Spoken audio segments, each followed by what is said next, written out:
Welcome to Working Dogs and Whiskey. I'm Sean White. I'm here with my co host, Jonathan Moses, where we have open and honest conversations as we dive into the world of dog training.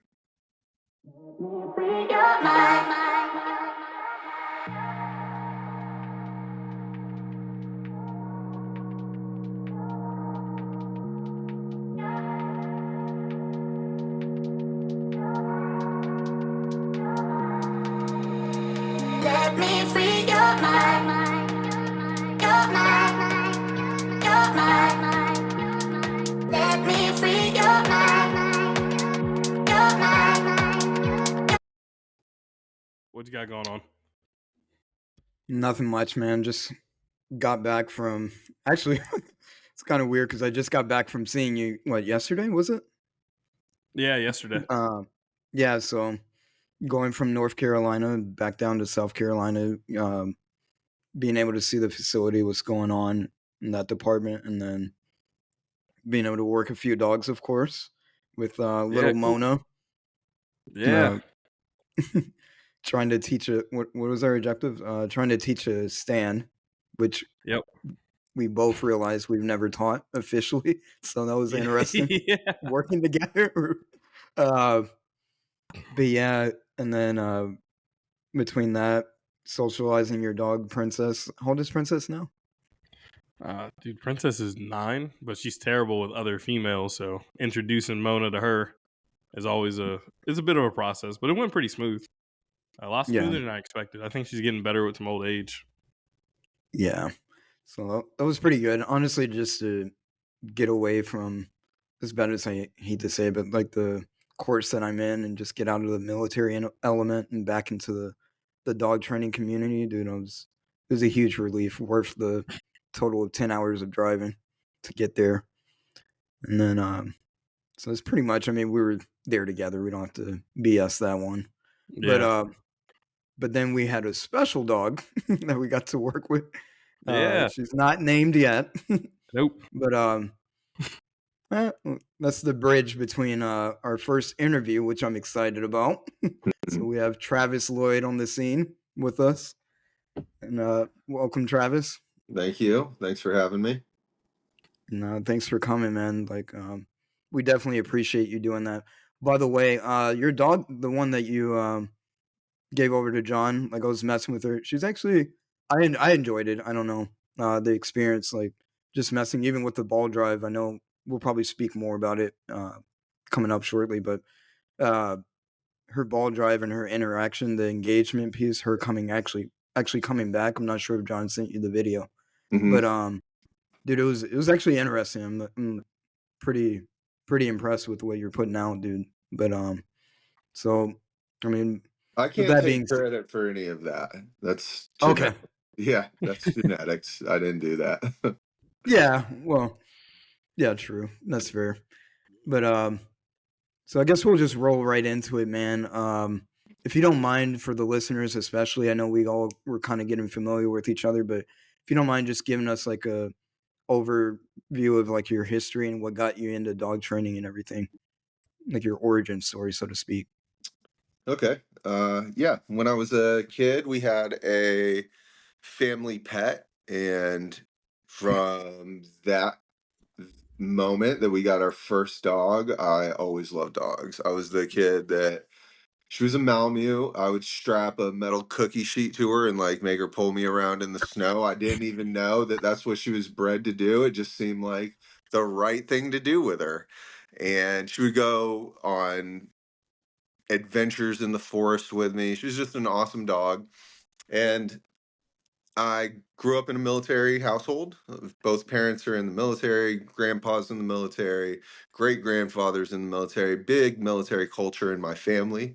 So I I was in Fort Jackson, South Carolina when we had that dog, and then we moved abroad and started living in Europe and PCSing from place to place. And you know that lifestyle, it's just not conducive to having a pet. Not many people can actually manage to keep a lifelong pet in that type of lifestyle.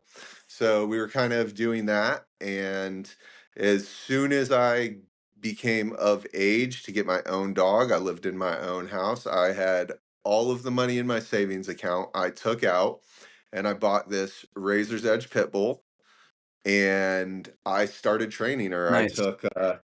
I took a couple little classes. I didn't really know what I was doing. I learned how to use a prong collar and a clicker.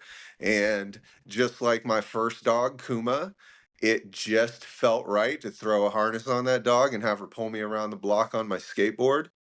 And she loved it. And she was like my adventure dog and my very first dog. And from there, I got quite a few more pit bulls, some that I rescued, some that I inherited, and I just started working with them and training them to the best of my abilities.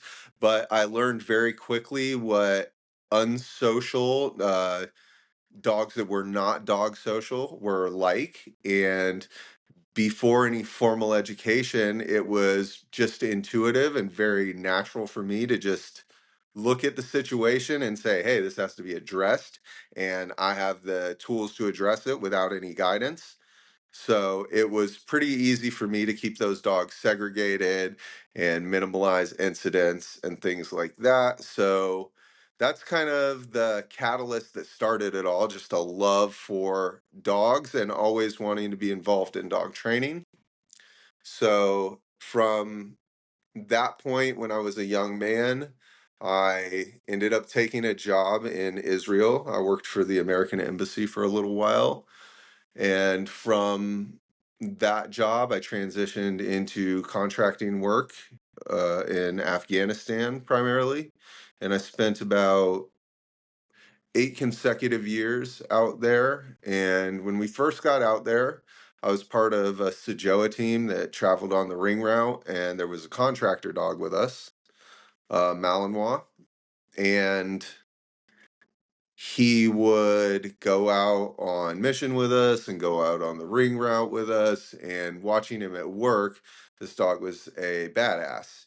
Everything that you think of when you hear Belgian Malinois or military working dog, that's what I was seeing. And then we would go back to the hooch or into the tent or wherever we were staying at that point, and everybody would just kind of be in their bunk or have their doors open. And he was just like a house dog, an emotional support dog, and kind of an acting service dog for some of us.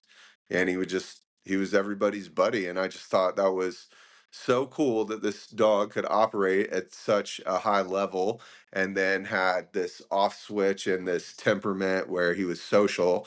And it just really ignited the passion. And then while I was over there, I would just research dog trainers and dog training and obsess about what dog I was going to get or how my kennel was going to look. And I would just daydream about those things. And yeah, when I got home, I I was dealing with post-traumatic stress, like long time in Right. combat theater, and just kind Yeah. of reacclimating to first world problems. And as that was going on, dogs kind of helped pull me out of that slump I was in. I got a job working for a company in Northeast Ohio. While I was working there, my initiative and passion was recognized pretty quickly, and I kind of moved up into a senior trainer position. And pretty quickly, I realized that I had plateaued there, and the person I was learning from was raising some questions that couldn't be answered. I'd ask questions that couldn't be answered, Yeah. or Yep. I'd see training methods that I didn't have the academic knowledge, but again, I just have I've always had a good read on animals. I've been very sensitive to animals since I was a kid, all animals. And it just didn't feel right, is the only thing I can say. It just didn't feel right. I didn't know it was compulsion training or yes, no training or any of those things, but I knew enough that it wasn't fair and there was a better way.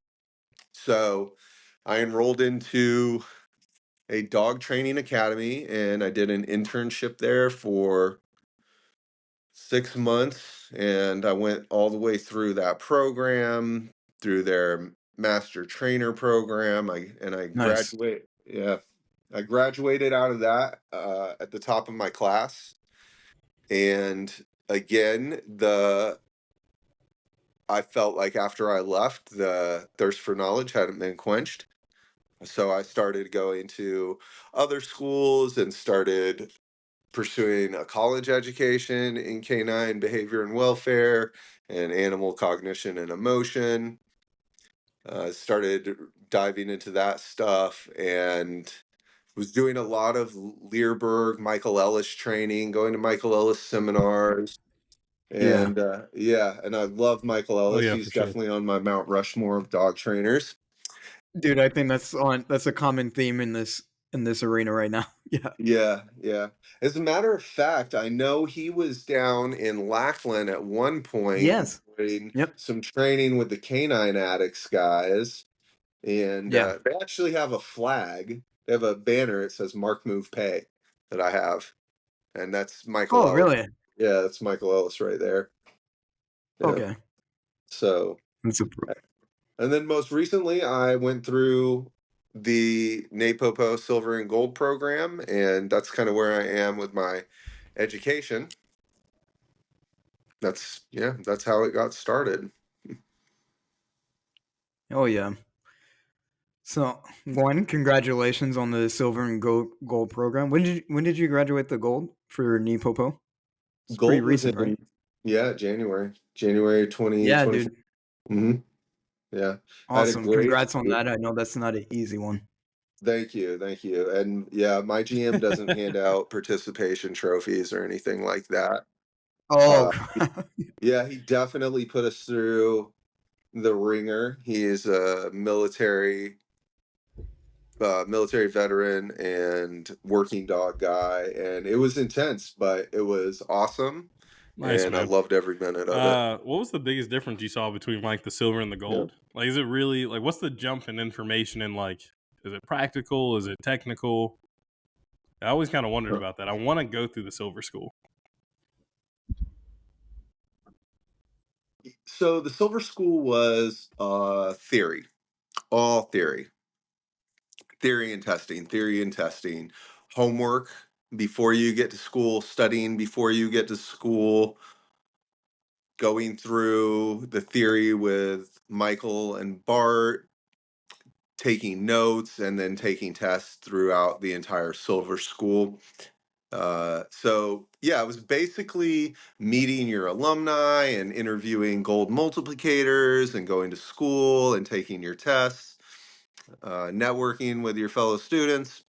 So that's Silver School was incredible. It had this energy every time I left the classroom. It wasn't one of those classes where you're like, oh man, I get to get up and drink coffee, or man, I got 6 more hours of this. It was extremely captivating. Bart has such a big personality that he grabs your attention. And then after that, some people had recommended taking a break. I think maybe it was a year that I heard before you went to gold school. I didn't really conform to that, so I went to gold okay. school. I went to silver school in March, and then I went to gold school in January. I didn't want to wait. And then gold school was all application. Again, a lot of studying theory, testing your knowledge, seeing if you had been utilizing the system, understood the system, understood the tools that we used. A lot of it was just using the equipment, the clack clack, the dopamine box, the ball drop, the way that we do detection now, the different systems to use for detection, NePoPo, tracking. It was just all hands-on application. We all had dogs. We all worked multiple dogs. We critiqued one another. We all had, for lack of a better word, a thesis that we had to do on one of the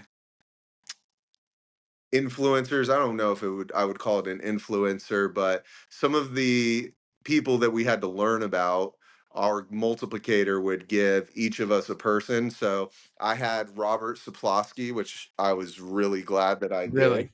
Yeah, so that's who I did mine on, and it was absolutely fascinating. In Silver School, they'll show you the clip of him talking about the dopamine jackpot. It's viral, it's on YouTube. Anybody can see it. And it's a really good piece of information for dog trainers. And that is who I was assigned to write my report on and present it. We had a day to do that. So I studied all night, read about him, memorized what I could, and then had to present it to the class, and we got graded on that. A couple of the other students had one had Karen Pryor, another one had who else? Karen Pryor. Oh, they didn't have people. They had other Yeah. That's what's other up. students had other topics. But yeah, two I had to do Robert Sapolsky, and another student had to do Karen Pryor. That's actually pretty interesting. That's the first time I've heard of like a seminar or a schooling of that sort where you're doing actual research on people or, different theories and stuff like that. And the presentation portion, how was presenting like for you? Because I know for me, presenting is somewhat of a struggle for me. Like even doing the podcast, like John had to really pull it out of me. So things like that. And I know we were talking about it in the group chat. We're all excited but nervous at the same time. But I'm just curious, like how was that going through what Silver School? Silver and Gold School, they really put an emphasis on teaching. Oh Good. yeah, Our in the yeah, I've been through that NePoPo one. system, they call the NePoPo Bible the Oh yeah, talent dude, code. it's awesome. It's an Yeah, amazing book if you haven't read for it. sure. Yeah, I've read it. Yeah, it's really good. Did you like it? Dude, I'm actually reading it for like the second time Yeah. recently, just to because I know there's pieces that I miss because I'm reading it on a plane and stuff like that, and so I know there like I'm still feeding off of it. And this time I'm writing through it. I'm gonna actually Yeah, do man, handwritten notes on that's a individual phenomenal book. pages and things like that. But yeah, no, it's that's a game changer right there. Um, So yeah, one of the focal points regarding that book is master coaching. And that's yeah. something that Bart really focuses on when we're going through Silver School is the ability to coach others and inspire others and finding those right moments in time when to motivate and correct your students, just like you do in dog training. And he puts an emphasis on being able to articulate what the points that you're trying to get across or the information that you're trying to get across. You have to be able to explain what you're doing to other dog trainers and to your clients. Another big part of it is focusing on what you're saying and watching your crutch words. A lot of it is based around public speaking and teaching. So we were prepared going into Gold School for that. And Mhm. when we were in Gold School, my instructor would count your interjection words. So, and in Silver School, Bart would call you up to talk, and if you said like, but, he'd he'd say, "Everybody clap," and Oh, the whole the whole room would clap. And I mean, he'd be like, "Okay, get out of here." So you had two, and he had even pulled other students up, gold multiplicators, and he put them on the spot. And the yeah. multiplicator that he pulled up on stage very quickly, he's like, "Ah, get off of here," and he says, "Well, that's just to show you it's difficult. It's Right. difficult. Public speaking is very high up there on things that people are afraid to do. Yeah. Public speaking is a fear for a lot of people." And it's ironic because it's so needed in our industry. Like if you're planning on, really being invested in this long term or in some levels deemed this successful, you have to have that. And that's one of the reasons why we're doing the podcast and stuff like that, is to develop those skills and all that, because it's just a thing that you can only develop through practice. And it's synonymous with dog training. I mean, the only way you can read all the books, you can know all the theories, and it's why we have I'm not going to say a battle, but we're trying to build that bridge with the science of everything and the behavioralists that only do the research aspect as opposed to the actual application of those theories and the results of the research.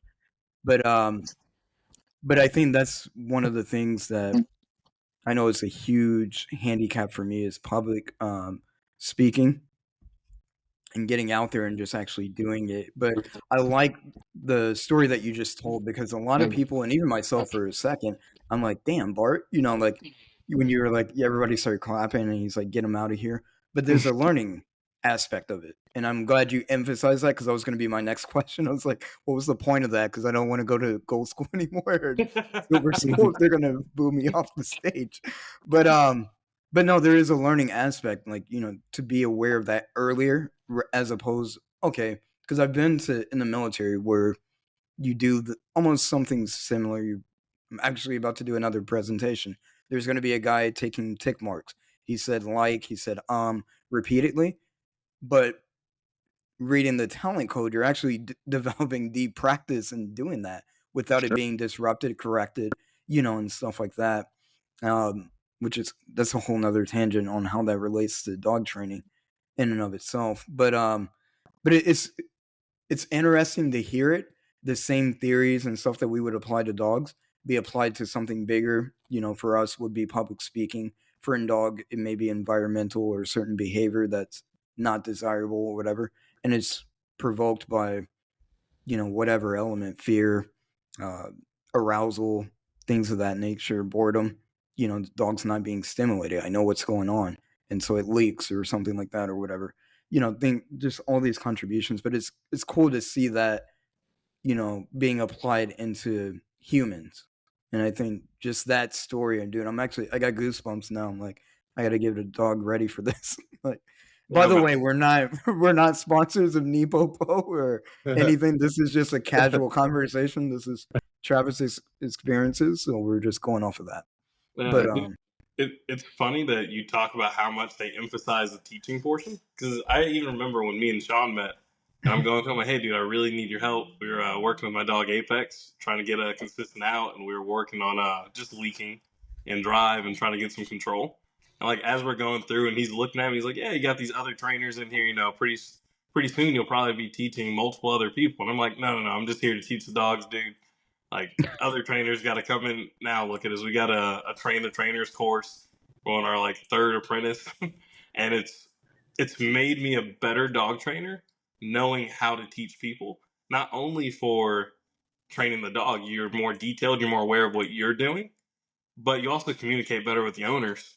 Are you seeing that at all? Like when you're communicating with your trainers, you're doing go homes, but being able to do that in that setting applies to other things. With the clients, I've always had a pretty good I've always had good communication with my clients. I've always been able to articulate what's going on, get them invested, find out what they do, and use dog training analogies based on what they do for a living. That's very yep, easy for me to do. And I just treat my dog training clients like I did my clients when I was a government contractor. My client when I was a contractor was the military. And when you were right. dealing with a client like that, and you're talking to a full bird colonel, you learn really quickly how to speak to your clients and how to treat your clients. And that is easy for me.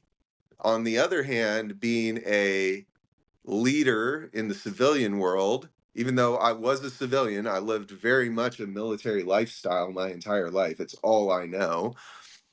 But so being from that background and having that lifestyle, it doesn't always translate into the civilian workforce. So when I started out with trainers, I was very, what's the problem? You know, and even now, I come in and they're like, oh yeah, Travis doesn't even say good morning. I'm still like in the No, mindset of just coming in and like I just dap everybody up, grab the coffee, hit the sit rep, let's go. You know, yeah, Yeah. so and also when you're speaking, when you're talking about doctrine or something that's been so deeply ingrained in you, you can just regurgitate it like the pages off of the book. It's not necessarily speaking, it is, but you are literally just repeating something that you've memorized. yeah, So that became in on the contracting side of the world, it was very easy dealing with dog trainers and employees. I'm I'm a work in progress. that's a good way to put that. I I think like we, A that. work in progress. My kennels I, look nice. My kennels look nice, and the dogs come out really well, though. hey, Also, that's perfect, man. That's the important part. yeah, yeah, we'll, I, we'll yeah, we'll no refine H, everything as we go along. yeah, But no yeah, HR dude, complaints.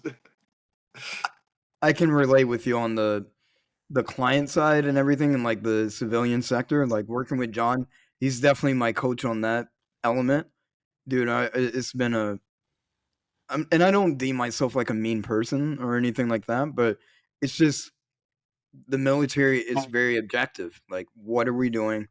Let's get to it. Let's get it started and just go and move on to the next agenda. So, and I have to, it was a huge, huge realization to understand like there's a lot of emotion that goes behind dog training. Like, Mm, there mhm. is, I mean, there's an objective, but that objective gets really skewed when you're dealing with clients and their experiences and stuff like that. So I'm with you on that. The work in progress.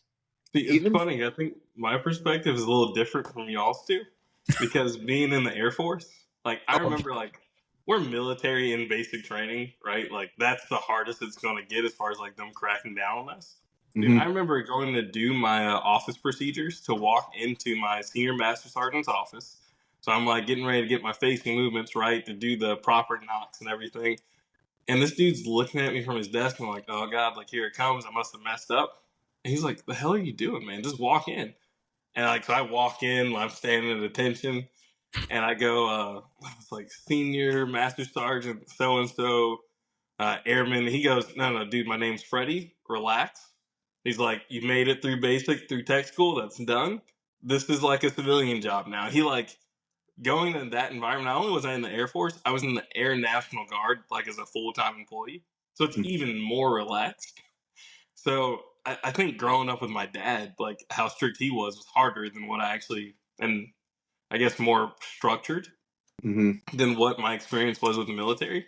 So taking that and then coming to Buford and opening this kennel, three of the trainers here are all Marine Corps drill instructors. Dude, and the first time they're walking in, they're like, yes, sir, boss, what do we do? I'm like, dude, relax. Like we're chilling, we're training dogs. Like there's a time and a place.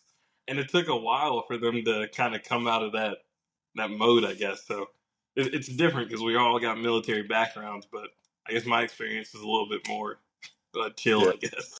yeah.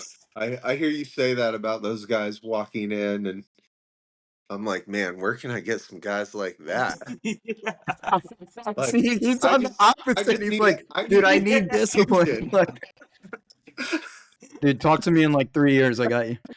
Yeah, dude. Hey, I will say it is conductive to training. Like they come in like ready to learn and just Yeah, like boom, like they hit the ground running.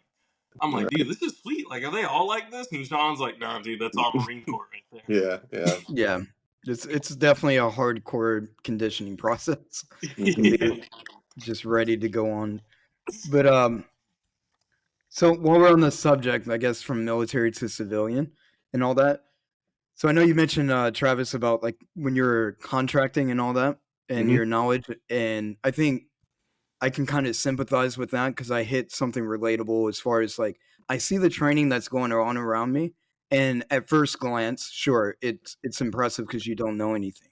So mhm, like the use of compulsion and getting strict behaviors and not taking into consideration the emotional correlation or even the conditioning process. It's just, again, it's objective. I need this dog to sit while the decoy is in front of me. Something that the dog wants to bite. Let me explain for other people listening.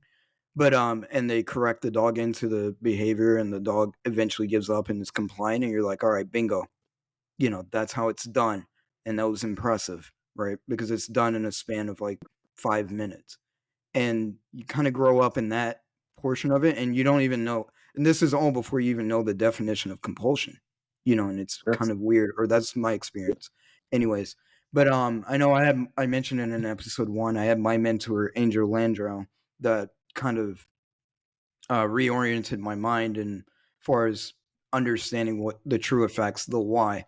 Like if you told your dog to sit in that context and it didn't do it, why didn't it happen? And that was kind of a triggering thought for me, and like to understand that there's more to it than just I make a dog do a physical behavior. There's a mental attribute that has to be considered to gain overall success in a dog. But anyways, that's a long-winded way for how do you compare your experiences contracting to basically, at the end of the schooling, the NePoPo, going through graduating, a recent graduated gold school. How does that, look like, and what does it look like for what you do now? Man, I feel like I go through an evolution every few months. I feel like dog Really? training is like Jeet Kune Do, like you have to be like water, you have to adapt, you have to innovate, you have to keep learning, you have to stay current at the same time, uh, be a purist and like research history and where it came from and where it's going. So the evolution has been ongoing, but where I started to where I am now, as I said, I always had this just intuition, this feeling about animals. And then after I started getting into cognition and emotion and understanding, there's a conditioned emotional response that's at play anytime classical conditioning is at play.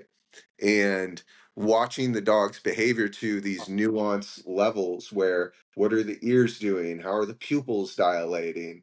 What is the dog's posture? We always, in our culture, at our kennel, I tell them, check the dog's temp. What's the dog's temp? And that's TEEMP, tail, ears, eyes, mouth, posture, right? And I say, what do you That was see? smooth. I like that. Yeah. No, thank you. Thank you. Yeah. Yep. So I say, what do you see? What are you looking at? Check the dog's temp. And they'll tell me. And I'll say, now, which one of those things is lying to us? Because they all lie. Mm. They all lie. But you need to look at the temperature as a total, as a whole. So, Yeah, I love that, man. I like that. Dude, I'm gonna be looking around to see where I can put that up at. Actually, man, I like that, man. That's a solid philosophy, evaluating the entire dog, and definitely something that's not talked about a lot. There's definitely, like, I look at a couple of guys we have now. One of them in particular, Alex. He is doing Mhm. fantastic as a trainer over like the last 9 months, and he's getting ready to go in that stage of evolution where he's now really looking at the entire dog and starting to consider the emotion of the animal. And mhm, I don't think people realize how big of a game changer that is. Like when mhm, you can take that into perspective, that for me, that was like, that's when dog training really started to get interesting. Like for me, that's when I considered myself a dog trainer. So I like that breakdown to kind of look at that whole picture because in the beginning, I feel like it's just not something you know. mhm. Is Even, that something you even picked up at Gold School, or you came up with that, man? no, I stole that from another trainer. No, Hell yeah, that's Okay. that's that is actually, I'll cite my source. I don't mind. I follow a No, purely dude. Yeah. positive trainer, and I can I cuss on this podcast? Of Hell yeah. course, dude. Fuck Okay, it. I can speak freely. I We fucking love started for her. you. Yeah, okay. So Susan Garrett, she is one of these trainers that I drew a lot of inspiration from. So, Okay. because so much of my training, I'm not into vilifying or condemning trainers. That's not what I do. That's not what I'm about. I feel like this industry just cannibalizes one another and try to put each other God, in dude. camps. I love Susan Garrett and her purely positive training. because who doesn't love purely positive training? That's how we all start out our dogs, or should try to. It's not Yeah, feasible with every dog depending on where they are, but how do we start our puppies? Purely positive. I'm going to of go into course. purely positive and error-free learning, and I utilize all of those things.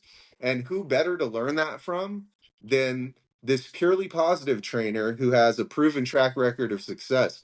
When she's talking, it's just first place trophies just lining her wall behind her, world trophies in agility.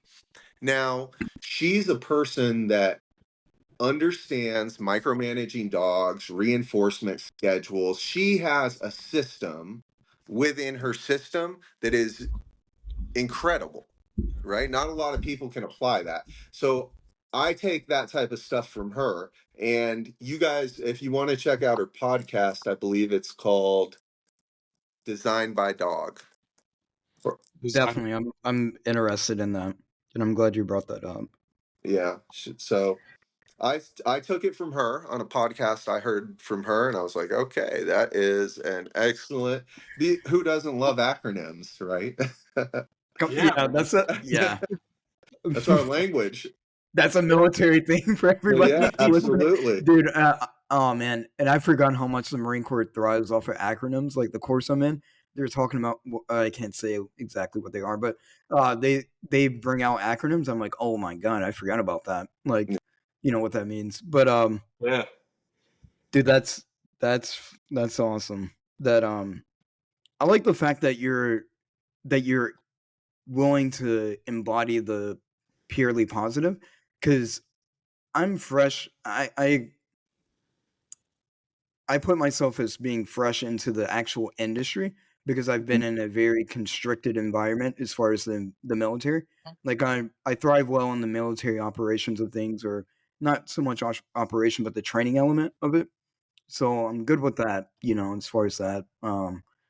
But looking at the industry as a whole, like tapping into that and within the last maybe year and a half and getting exposed, and I've seen that that's a very big deal, is like these different camps as you described.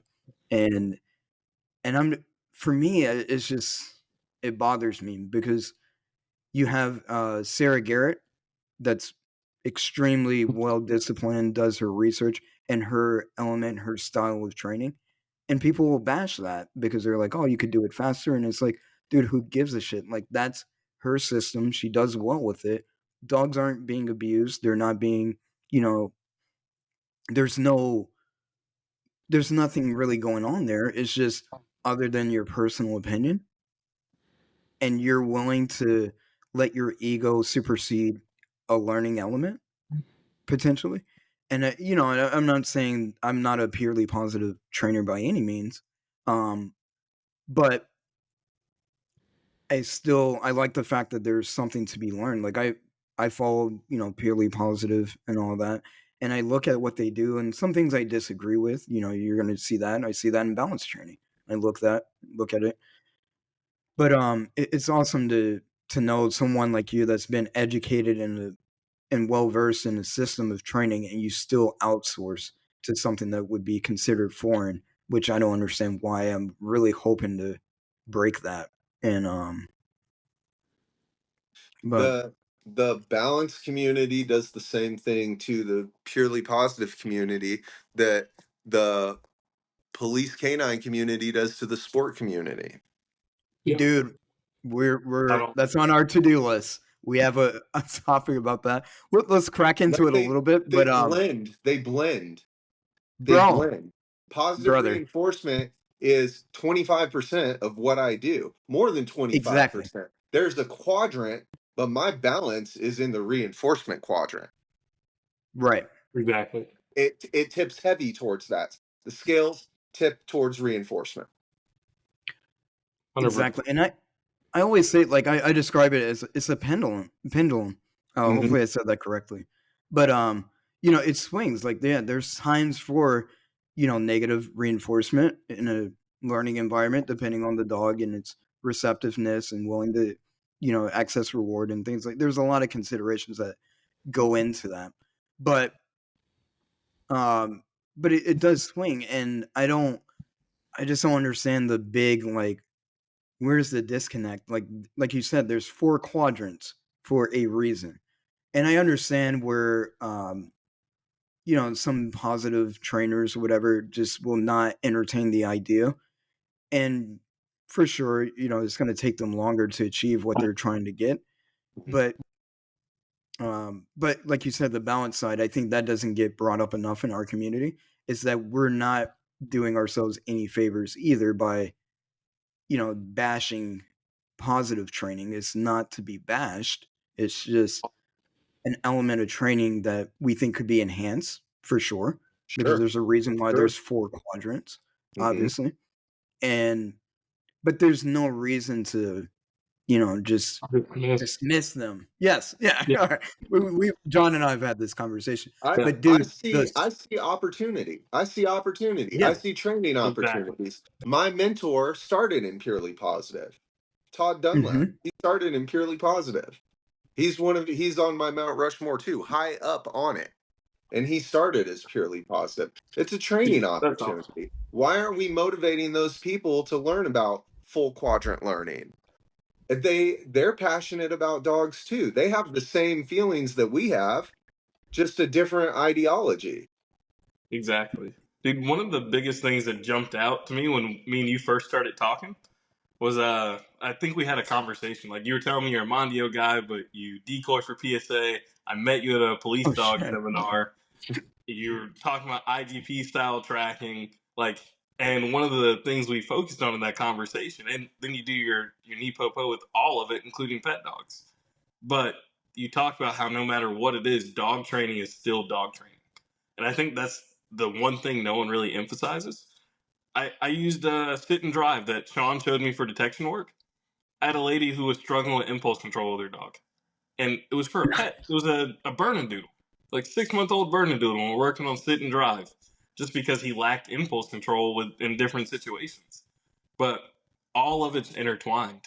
It doesn't matter what it is, what specific area of dog training, what specific sport, police dog, working dog, pet dog. And that was one of the cool things about talking to you. I know me and Sean kind of share that philosophy. And then getting to know you, you share that same philosophy as well.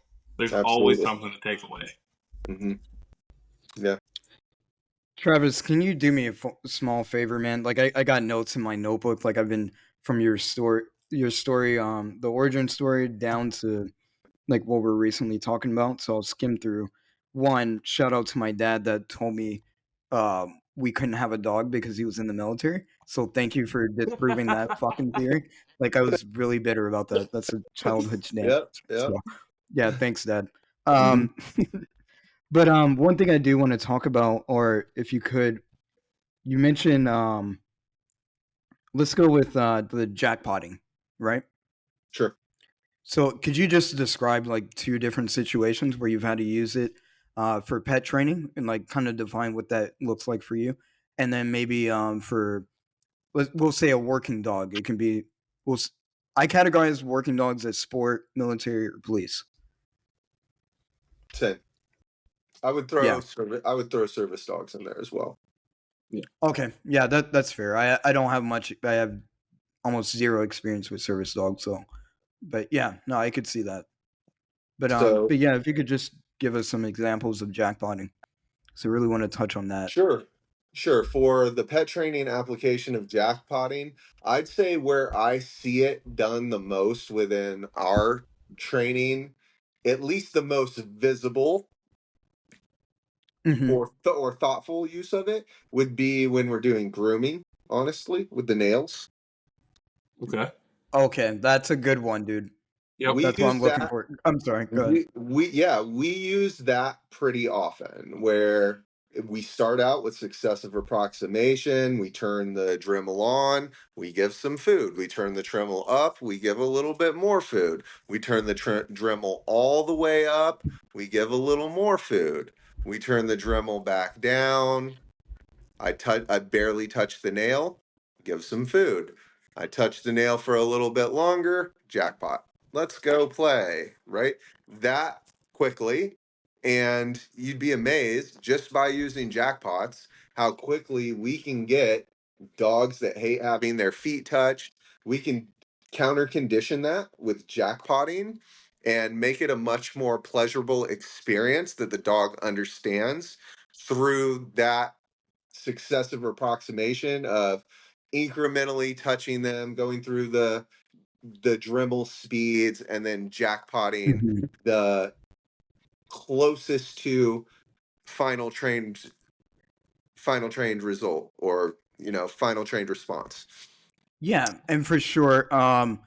And for the listeners, can you define like what jackpotting actually looks like? I know we're all familiar with the term, but can you just explain like exactly what that means? Like as far as like they're released from the stressor of the Dremel and all that, and kind of Sure. articulate that. Sure. So the jackpot is a process. Used. I primarily use it with successive approximation, where as Right. the dog does, the value goes up. So Okay. for a unforced forced fetch, I'll hold a dowel out and the dog will touch it with his nose and I'll give a piece of kibble. And then the dog will touch it with the front of its mouth, with the front of its face, getting closer to putting its teeth on it. I will give more food for that effort. Yeah. Then the dog may just brush the front of its teeth on it. I may jackpot that right there. All done. So Now, you, so that really accelerates the learning process. And in NePoPo, we want to be the drug dealers. Here's a little bit. Here's a yeah, little there we bit go. more. Glad somebody else Here's knows a that. little bit Yeah. more. Right? Yeah. And you just come in and I'm just giving it to you for free. I'm giving you a little bit more tomorrow. I'm giving you a little bit more. And then one day you're going to come up to me and be like, hey, where's it at? I don't have it. What's Yeah. going to happen? Well, what do I have to do to Bingo. get it? What do I got to do? Because I want it now. I'm invested. I'm addicted. Right? So I that's love what that, we're man. trying to do. I got a whiteboard behind me right now for my last go home, and there's literally a corner of it that says we make we make drug addicts. Yes, exactly. I love I it, tell man. people all the time, the clients that come in and say, well, Fluffy loves you more than he loves me. I say, yeah, I've brainwashed him. He is addicted to eye contact. Right? Yeah, Adult. Hey, man. we And do it. that's dude, I like the analogy because it was told to me a long time ago, but a few mentors are like, the dogs are crackheads, man, and you're the supplier. And Literally. I know when I met John, that was like there's a lot of sexual analogies I learned in the military too. I'm not gonna lie, but the Mhm. drug dealing stuff was the easiest one to digest and universal, I guess, and like people could understand it. But Sure. but yeah, so now we got it for the pet industry as far as an example is that. Can Mhm. you, for our working dog people, could you just provide us an example of jackpotting where the dog does the same system? Excuse me. Yeah, I'll use it a lot for the sendaways, right? Okay, That's one that's a I'll good do. one. Same thing. Send out a little bit food, send out a little further, a little bit more food, send out with that intensity that I'm looking for, maybe speed. And who knows? I'm not the one who's going to determine when the jackpot comes. The dog is going to tell me when the jackpot comes.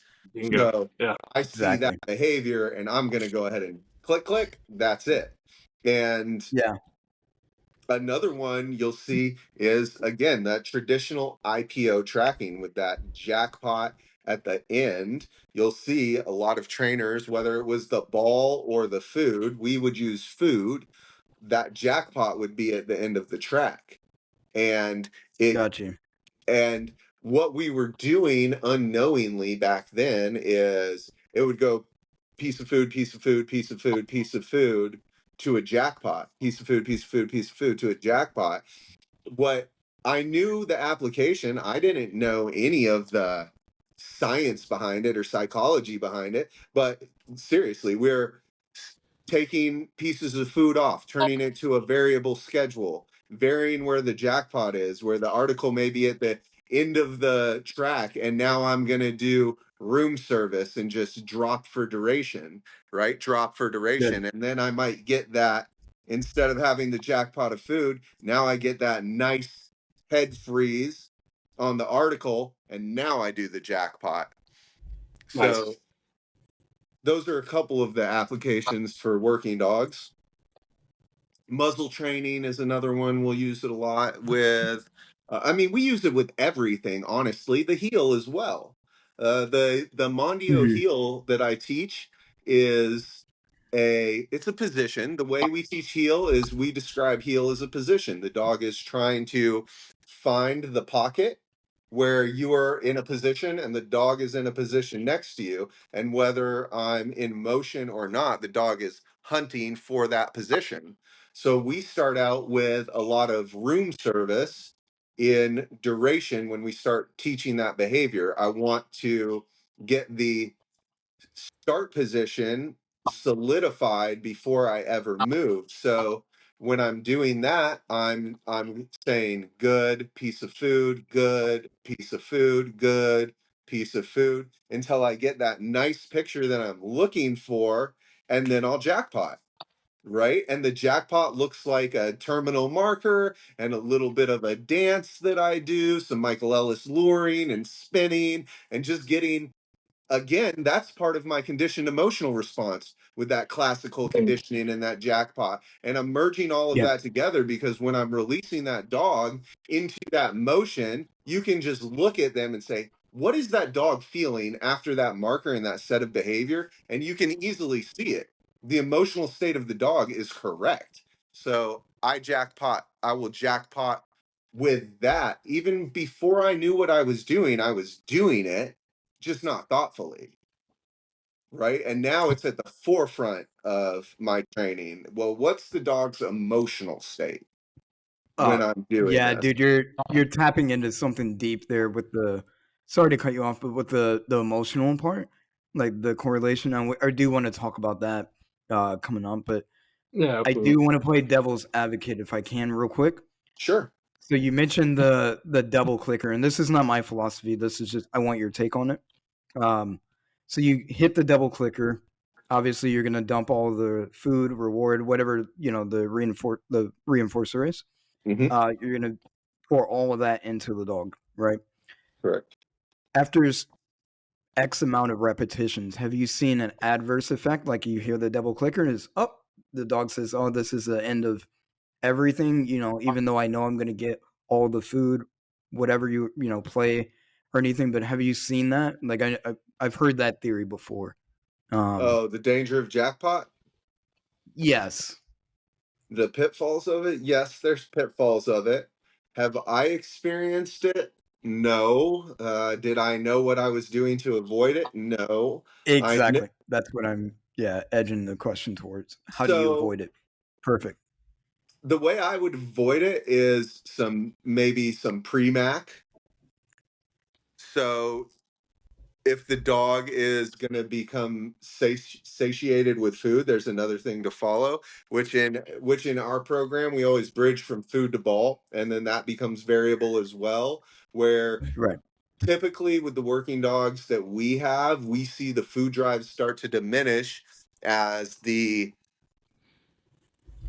bite drive, if you will, some people call it, as Yeah. Ignorant as the people like me call it bite drive. Yeah. No, well, I'm just what messing with you. I'm just it's messing with just you. it's nomenclature. I don't care what you Yeah. call it. Honestly, we're talking about, as the dog gets more intense and into these behaviors that it loves, it becomes less about the food. Of course. Our dog Rip, you could put you could put Kobe beef in front of his face, and if that decoy's downfield, he could care less. He Yeah. could Yeah. he could care less. Now, there's also a flip side to that. At some point, that's going to change eventually, right? If you don't get the thing with food, the more you use it is the less valuable it becomes. Yep. The less you use it, the more valuable it becomes. Yeah. It's funny because Alex, so he got a dog from us Kaya. So she was out of one of our litters, German Shepherd, and for the longest time he was using food, just getting his Oh, positions yeah. together. And he looked at me. This probably been the last 3 weeks, I would say. We've really been putting emphasis not only on him playing with her, because he would pull the ball out and be like, "Hey, take it," and she was like, like it wasn't an event. He didn't have any emotion connected to it. And he's like, "Hey, I don't think her ball drives that crazy," and I'm like, "No, like you need to get into it. You need to make a routine. You need to trigger an emotional response and use some of the things we would do decoying."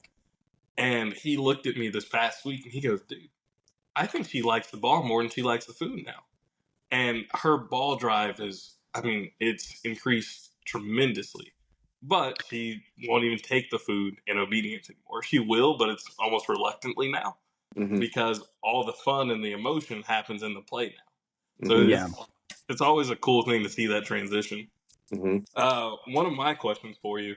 So you talked about how before you were kind of doing things unknowingly, which is how we all started. I mean, Yeah. we just didn't know, right? Mm-hmm. How much have you seen your training improve now that you know to look for that emotional response compared to when you didn't? Like for tracking, for instance, like you said, you were doing the tracking and you may not have known that's what you were doing. But Mm-hmm. now that you have that in the forefront of your mind, is it just more detailed? Do you see better results? Like, what's your experience with that? Yeah, it's more detailed because I had good mentorship, but maybe not all of the whys. I had a lot of the hows and, you know, follow me. And I did really well with that. But now that I have the information, I can add in things that I see that are missing or that are just more of my style. I can tell you for 100% my engagement and my play has totally changed with my dogs. Even with the clicker and being quiet with your dogs, I think there's a time and place for that too. And I think there's a time Mm-hmm. for cheerleading. If we're not cheerleaders, we're dog trainers. But I have no problems using nonsensical words that absolutely mean nothing to my dog. Like, hey, buddy, good job. That's my girl. Like they don't know what those sentences mean, but it's it's a feeling that you're projecting onto them, right? They can feel that level of excitement, your endorphins, your heart rate going up. All of those things correlate, whether you think they do or not. uh I had gone through stages of trying to be that quiet dog trainer too, and there's a time and a place for it. But when I see the emotional state of the dog needs to be addressed, I start to go down and reach in my tool bag and see, like, what does this dog need? Yeah, I love that, man. It's something I remind myself of right now because with my German Shepherd Apex, it was again, I like you said, a lot of the hows, not the whys. And as I'm training Mona, the puppy you met, I'm going through and I find like I think last week I sat down and I was like, oh shit, I need to start talking to this puppy. Like he needs to understand there's moments of excitement and we can interact in that way also, not just a transactional relationship. So that is it's funny because we always say as dog trainers, I don't want to say there's no emotion in dog training or you shouldn't be emotional. There's an Mhm. aspect where you just have to regulate the emotion, right? So it should Mhm. almost be able to turn it on and off. I've seen people who are overly emotional in dog training, not Sure. emotional enough. But I think where you really start to hone your skills as a dog trainer is when you can say, hey, I need to throw some emotion in here. Then Mhm. I get exactly what you're saying with the words. It's not even for the dog to hear. It triggers a response in you by saying, "Oh, hey, look at it. That's my boy. That's my man." Like that's the place I go to, and I need to bring up my excitement and get the dog to pick up on those emotions. The words Okay. may mean nothing to them, but it comes from me. It does something chemically in my body, right? Mhm. And that response can transfer over. So I like Absolutely. that, man. That's awesome. Yeah. And I mean, even with the dog that the Mal that we just brought into the facility, like I catch myself all the time, and in the back of my mind, I'm like, shit, I just did it again.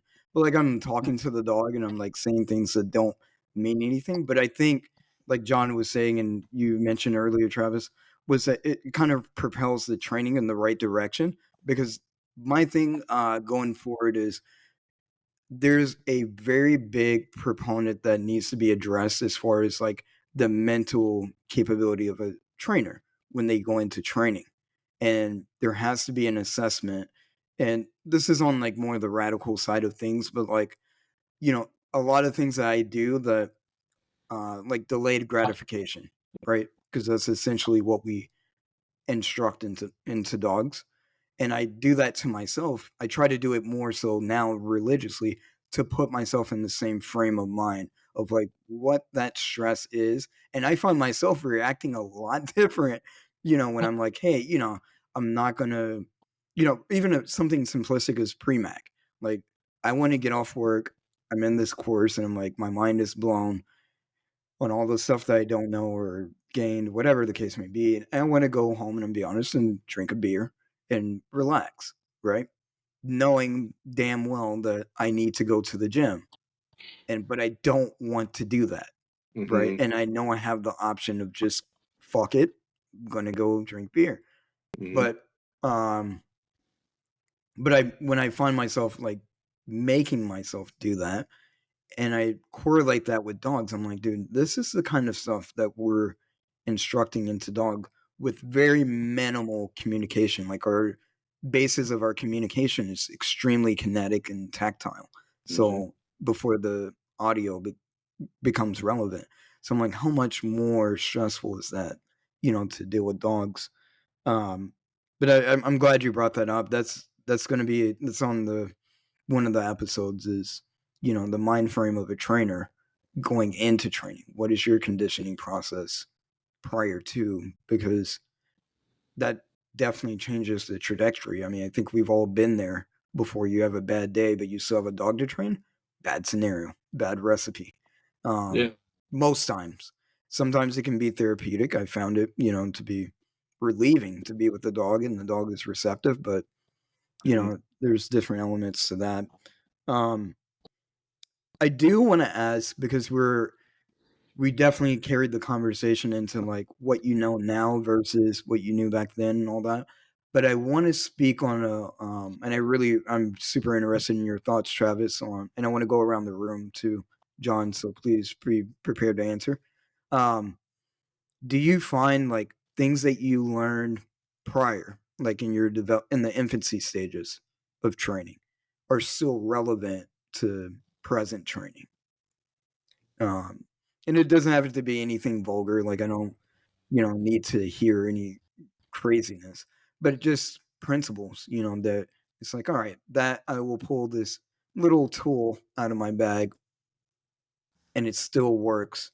And if it doesn't, I'd be more interested in that because I'll speak for me um to start the conversation. So like there are certain things like we'll say a dog that's not motivated for me, Mm-hmm. and I recently just had a pet dog that wasn't very motivated as far as receiving food. The environmental pressures were just too much for the dog to accept food and all that. So, and I brought the dog to John, I'm talking to him. I'm like, dude, please analyze this. He's watching me train. He's like, no, brother, it's not going well. So I do have tools that I was taught very early on the proper way of utilizing pressure based training, right? And so that dog was trained with pressure, and the relief of the pressure was its reward, the socialization, the interaction. We incorporated and embodied all of that, every Mm-hmm. aspect of that we could as a reward system. But given the constraints that we had, we're at the facility, we're outside her environment. She's not with mom anymore, the lady that brought her in, and everything else. So I was kind of, at that level where pressure was the most productive way out of that situation. Wasn't ideal for me. Um, but it did work. Eventually the dog did take food after the pressure, and that's I think you already know that's a whole nother tangent that we can entertain. But that's how it had to go as far as yeah, I really think the in that scenario the big negative reinforcer on my end is the time constraint. I'm sure it could have been done a little bit better if I had more time, but when you're in the business aspect, and I think Travis, you're shaking your head. I can see you understand that. We all have So those timelines with yeah, pets. We all have those timelines, and you have to find yeah, what motivates them. Yep. yeah. So I'm just interested if any methods that y'all have learned, prior to have been productive in I'll recent say training. I'll say the initial tracking that I did was stellar. The way that I learned to track, Okay. I still Yeah. use. It's IPO derivative. It's awesome. I can train a tracking dog. The and that's the meat and potatoes of it. The things that I do now with hard surface tracking and layering in the complexities, I didn't really understand how to do. It was a very sterile IPO style track, but it Right. was it Yeah. was a very, very good method. And I still use that foundation for tracking dogs. Another thing, early in my pet career, I had a trainer tell me it was very much yes no training. It was compulsion based training. Um, so he told me it's not just your job to teach the dog yes. It's your job to teach the dog no. Hmm. So I went far in the other direction with yes, yes, yes, right? Right. Because I was so put off by that. So I went far in the other direction. And there's a concept called punishment by rewards. And that, Yeah, dude, I just learned that. Yeah. right. So in the long run, your purely positive way of training is ultimately going to lead to the demise of whatever you're doing, whether it be stability in a sit or recall or not preparing the dog for a real life scenario that it's going to encounter simply because you only wanted to use positive reinforcement. So it's not only my job to proof yes, it's also my job to proof no, Hmm. right? And that stuck with me because it's a very important part of the pet training. We need to teach the owners how to not only reward their pets and lure and do all of those things, but how to correct and affect behavior or unwanted behavior because that's why they're here in the long run. We're not here like I'm not going to be the trainer that just nags the dog over and over and day after day. How fair is it to how many times are you going to say no and incrementally adjust that over and over, day after day, right? There's a finesse to that too, but I'm going to teach the dog communication pressure before punitive pressure, but I'm also going to Right. do the work where the dog understands the unpleasant consequence. Obviously the dogs are always going to be working for anticipation of rewards, not fear of corrections. But it is our job as trainers to also teach those dogs no, just like it is to teach my kids no. Purely positive parent, purely positive parenting doesn't work either. Yeah. Sometimes you see those kids that turn out and you're like, wow, that's awesome. Like what a great outcome that was, and that's what everybody sees. Mhm. But sometimes you're like, yeah, no. No, I'll interject briefly, only because that's good on the surface, but the rest of the world does not treat them that way. And Yeah. it's like, what do you do? Again, Ultimately, if you live long enough, you will meet that consequence, like a punished human. by And God, rewards. dude, yeah, and it just mind boggles me because, anyways, I I have what society would deem as a fucked up philosophy, but it works great for my son. Dog training is synonymous for like age birth through at least, as far as I'm going with it, 6. And I'm not saying put e-collars on my son or anything too crazy Yeah. stuff like that. But but the psychology, dude. I have so many examples of using You the gotta same talk about the principle. TV. Mm-hmm. All right, Mm-hmm. I'll tell. All right, we'll condense it to this one story. So my son, he was probably about we'll say about a year and a half, somewhere in that time frame, and traditional trash parent. I let him watch TV while I'm cooking to like divert his attention. Mm-hmm. But at one point, I noticed that he's not receptive. I'm like, Sean.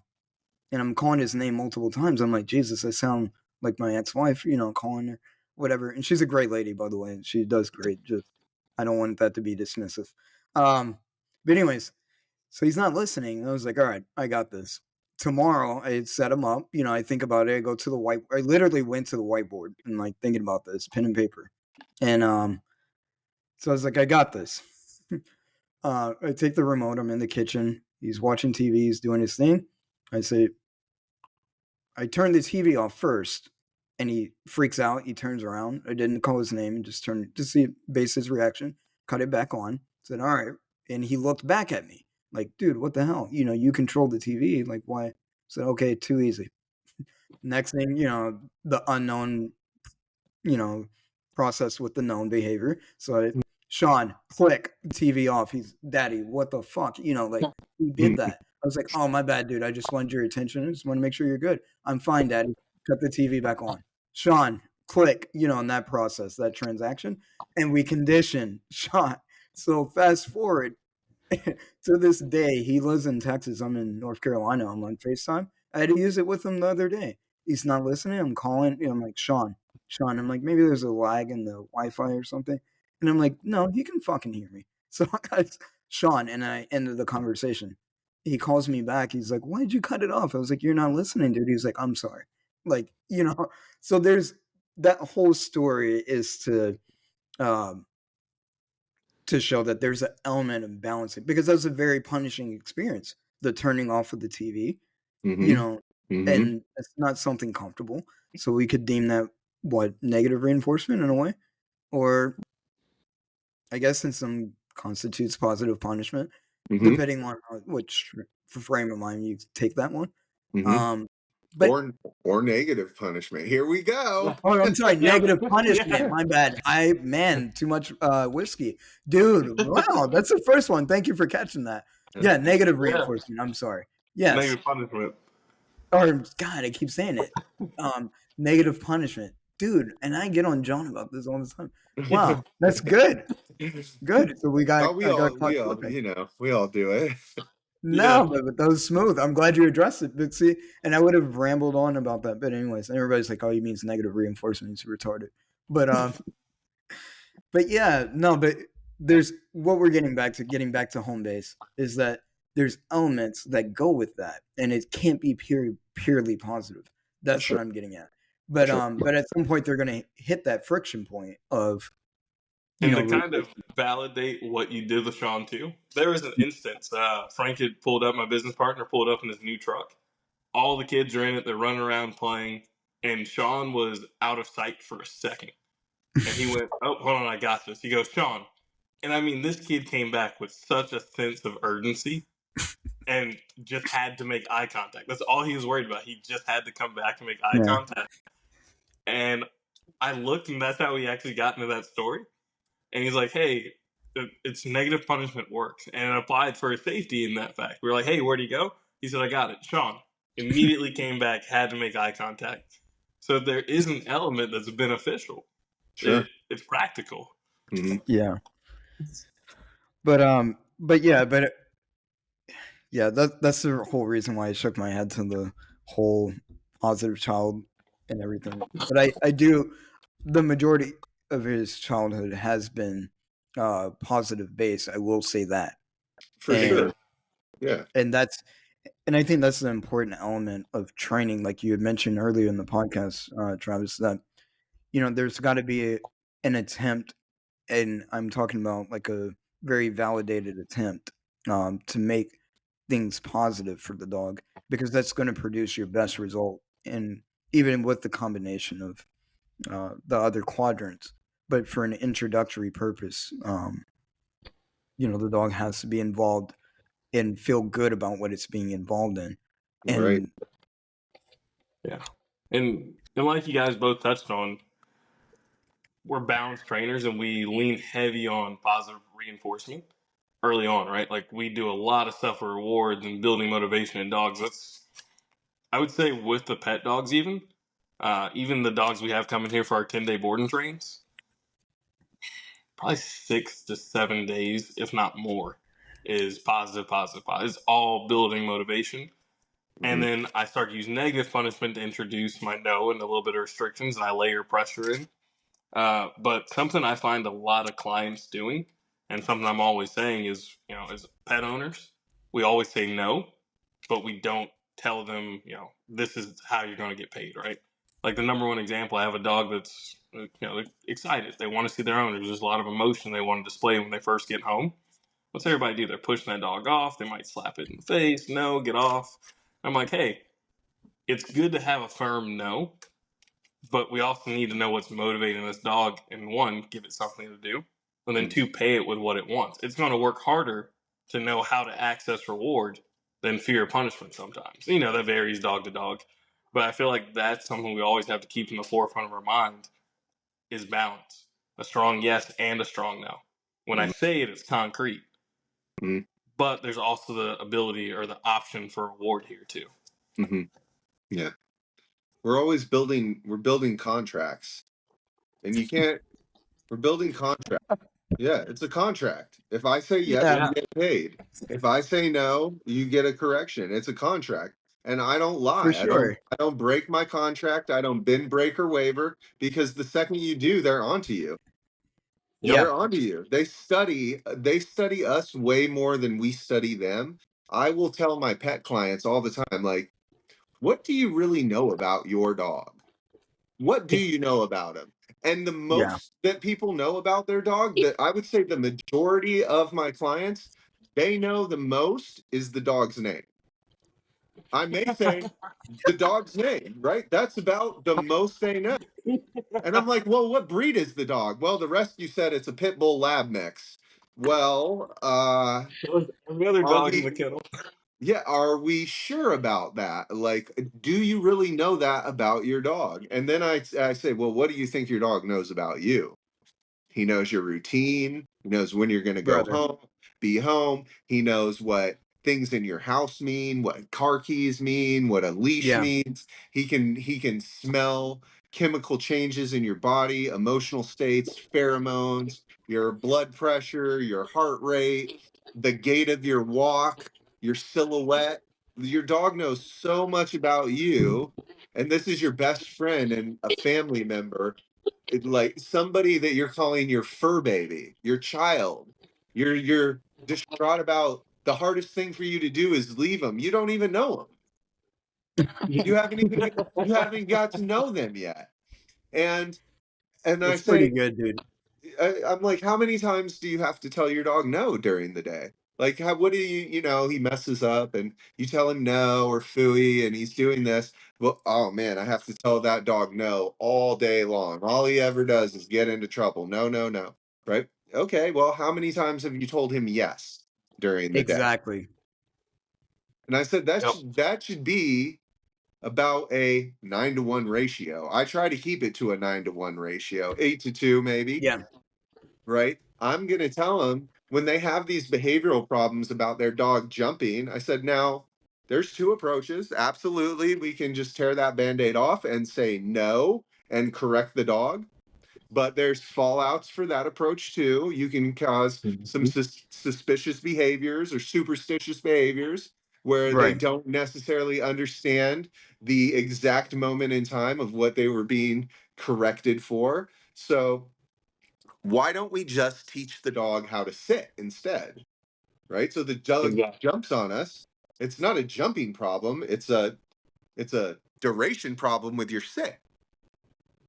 The dog jumps, sit. Just teach the dog a really solid sit. Right? And then once you teach the dog a very solid sit, we have accountability. Once the dog shows us understanding, we have accountability, and it's much fairer to just layer on the complexities of sit, right? So if I say sit and I'm starting to do that generalization and the dog starts to bark at another dog, sit. As he's barking at another dog, I just tell him to sit. Sit. And if he doesn't sit, no, sit. And if he does sit and then barks in the sit, no, sit, right? And he's like, oh, okay, not only does sit mean sit here, sit in duration, sit with distraction, it also means sit quietly. And then I can Yeah. start to layer on that to my sit. And I'm Okay. going to Yeah. give the dog a whole lot of yeses and problem solving abilities before I ever get it nose. Yeah, I can go ahead and do an avoidance correction for them digging in the trash and hide, and that may be necessary, but some preliminary steps should maybe be taken where I do some obedience around it and give them a leave it command and give them opportunities to like problem solve why they shouldn't do this before I go and put that big tasty reward in there and go hide and let, God punish them. Yeah. Exactly. Yeah. We're always saying no, man. We never say, hey, there's an opportunity somewhere else. Hmm. Uh, it's funny how similar dog training is across the board. Yeah. Sean actually, he talks about the contract analogy Yeah. all the time. So it's funny to hear you say it, how consistent training is with good training when the Hmm. emotions first and you're giving the dog every scenario, right? Like you said, can we correct your dog in in some situations? Is it necessary? Sure. Sure. Time constraints, motivation, environment, all that plays a factor. But I'm going to do everything in my power to show you another way or how to access reward before we get to that point, right? Hmm. And then we'll layer that in, like you said, once we have understanding. So that's awesome. I love that. Love that you're preaching that. Yeah. I think we've all touched on the points of where the correction portion of training, which inherently in most scenarios that's going to surface at some point or another. But that was the biggest thing I've seen my first time at Lackland was the timing of when we hold the dog accountable, like you mentioned, Travis. Like it would be very quick, like the dog learned a behavior, and then all of a sudden we're correcting it for any deviation of that behavior. Hmm. And it's Hmm. and I had a guy break it down to me, and I used to even tell my trainers that, like, because in Lackland the scenario is pretty much there's multiple dogs training in within like a field or whatever at the same time and whatever. But I like the ratio that you mentioned because that was something that I would preach to my guys. I'm like, I hear this choke chain, I hear no, and this choke chain moving a lot more than I've heard yes and the dog biting. Hmm. If we're talking about outing for that scenario. Hmm. And it's like, so where is learning falling in that, in that scenario? And it's not going in the direction that you think it's going. And so I think that's something we have to be cognizant of because even for myself, like, I have to put dogs up because I'm like, this is not going well. My corrections I'm doing, air quotes in my head, is not correcting. It's not deterring the dog from doing an undesired behavior and resulting in, the target behavior. So where are we falling in this? And so those are the times that I think it's valuable to mention that sometimes we have to, you know, remove the dog from the situation. And this is my final take, and I'll start to close. But like what I'm seeing, just I'll speak on the military because that's where I can intelligently speak. But um, I think there's a very big disconnect in okay, I removed the dog, and we don't want to talk about the theoretics and do a deep dive on what happens. And I'll give Carlos Ramirez a quick shout out again because I just recently went through his seminar. But I would say a lot of what we accomplished, and we saw some dogs that were not with it, not biting, not doing this. A lot of that was addressed with us talking Hmm. and speaking and Hmm. just going about like what ifs. And I saw new handlers that have only been working with dogs, at least in the military, for 7 months, and they're asking, what about this? What about that? And it's great to hand that baton of knowledge to them. Like, no, I experienced that. I've done that. We can kind of move forward. Or, a lot of them had some good ideas, some good questions that were of value that we needed to address before we went on leash and into the actual training scenario. And it just goes back to time. Like we had that time to address those things. But I think that's where I see a lot of fail points is not really dissecting what happened in training Mm-hmm. and why it happened. And that's Mm-hmm. the biggest proponent right now is outside of mental capacity, what's going on when you go into the training, but what are we doing and what should we see happening? And if it's not happening, why? And I think that's the biggest disconnect is nobody wants to ask the why. They want the how. As you put that, I'm going to steal that from you, by the way. 100% taking Yeah, that. I remember I wrote it down. I'm like, why versus how? Travis Lloyd, too easy. Yeah. Yeah.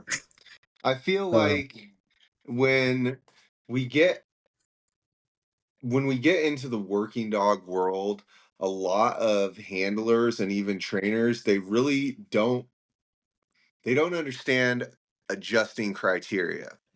And Yeah. I'll just give you a quick analogy on adjusting criteria that I use for everybody.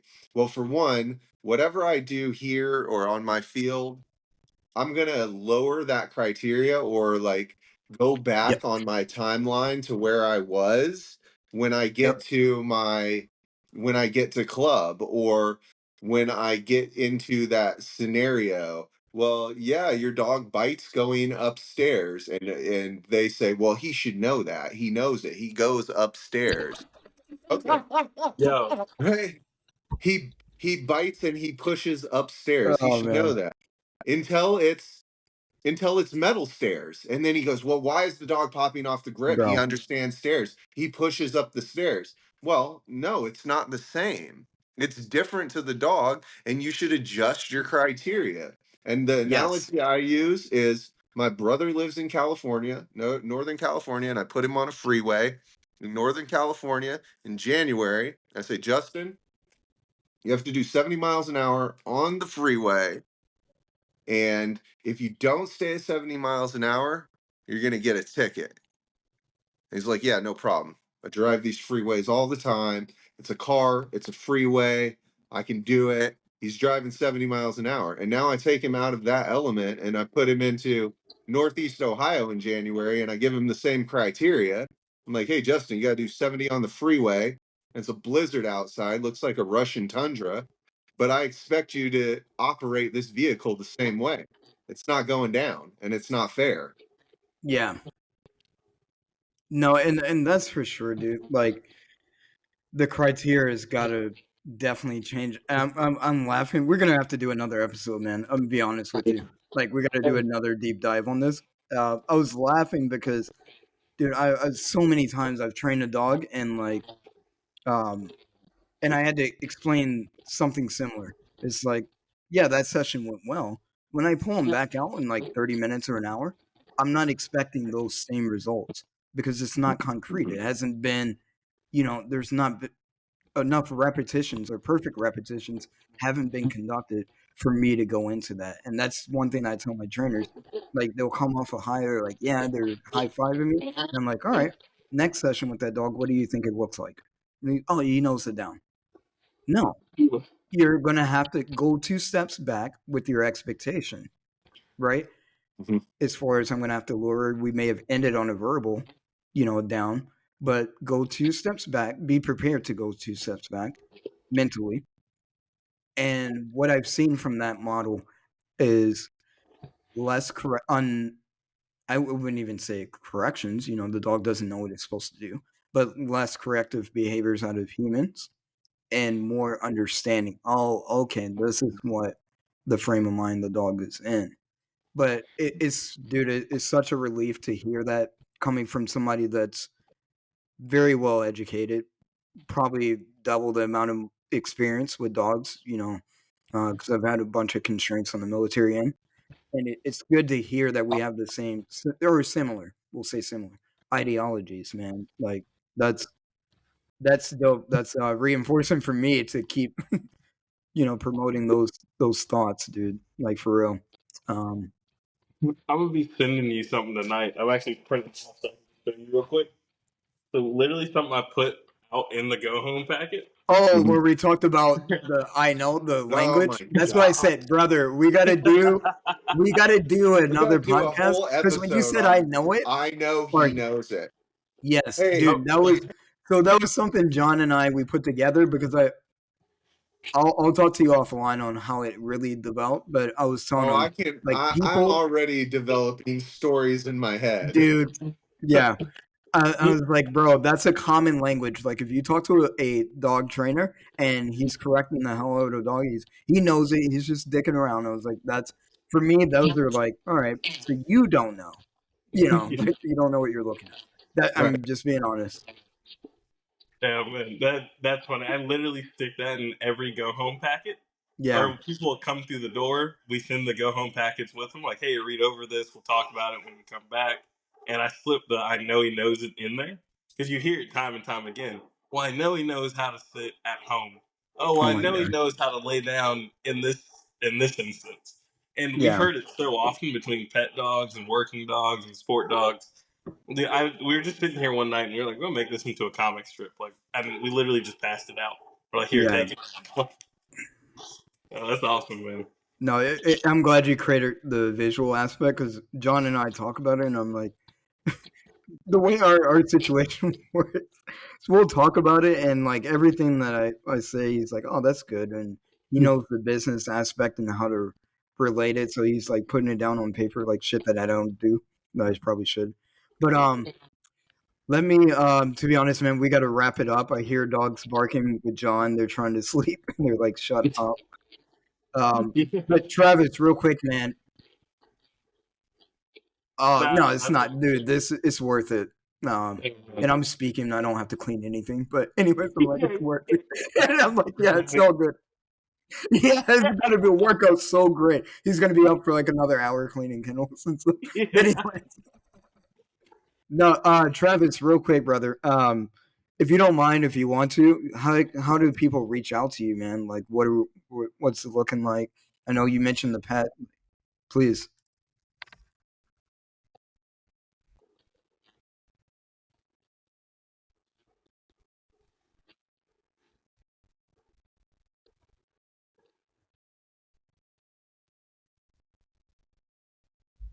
right, sweet man.